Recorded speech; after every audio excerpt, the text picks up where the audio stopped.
ഉത്രട്ടാതി വള്ളംകളിയുമായി ബന്ധപ്പെട്ട് ആറന്മുളയിൽ വള്ളസദ്യ കഴിക്കാൻ പോയ എക്സ്പീരിയൻസ് ആണ്. അപ്പോൾ അവിടെ നമുക്ക് രണ്ട് തരം പാസുകളാണ് കിട്ടുക. ഒന്ന് വഴിപാടുകാർ കൊടുക്കുന്ന പാസ് ഉണ്ട്, അത് കിട്ടാൻ കുറച്ച് പാടായിരിക്കും.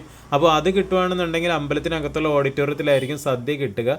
മറ്റേതാണെന്നുണ്ടെങ്കിൽ പള്ളിയോടക്കാർ കൊടുക്കുന്ന 250 രൂപ വെച്ചിട്ട് ഓൺലൈൻ ബുക്ക് ചെയ്യുന്ന പാസ്സാണ്. അതിൻ്റെ എങ്ങനെയാണെന്നുള്ള വീഡിയോ ഒക്കെ ഞാൻ മുന്നേ ചെയ്തിട്ടുണ്ടായിരുന്നു. വഴിപാടുകാരുടെ കൂപ്പൺ വെച്ച് കയറുന്ന സദ്യയുടെയും പള്ളിയോടക്കാരുടെ കൂപ്പൺ വെച്ച് കയറുന്ന സദ്യയുടെയും കറികളെല്ലാം ഒരുപോലെയാണ്, ടേസ്റ്റും ഒരുപോലെ തന്നെയാണ്. അപ്പോൾ വ്യത്യാസം എന്ന് പറഞ്ഞാൽ വഴിപാടുകാരുടെ സദ്യയിൽ വള്ളക്കാർ കറികൾ വിളിച്ചു ചോദിക്കുന്ന രീതി കാണാനുള്ളൊരു കൗതുകമാണ്.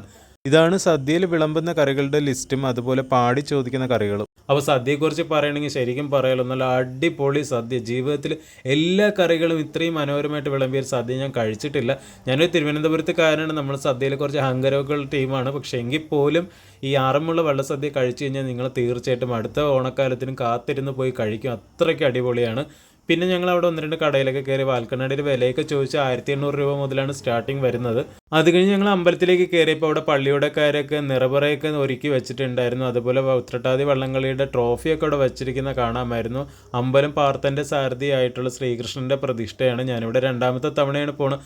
വളരെ മനോഹരവും മനസ്സിന് നല്ല സന്തോഷവും തരുന്ന ഒരു പ്രതിഷ്ഠയാണ്. അത് നമുക്ക് കണ്ട് നിൽക്കാൻ ഒരുപാട് ആഗ്രഹം തോന്നും. നമ്മൾ ഒരുപാട് നേരം തൊഴുത് നിന്ന് പോവുകയും ചെയ്യും. അതുകൊണ്ട് നിങ്ങൾ കഴിയുമെങ്കിൽ ഈ അമ്പലത്തിൽ നിന്ന് പോവുക. തിരിച്ച് തൊഴുതിറങ്ങുമ്പോൾ പമ്പയാറിലെ പള്ളിയോടങ്ങൾ കിടക്കുന്ന കാണാം.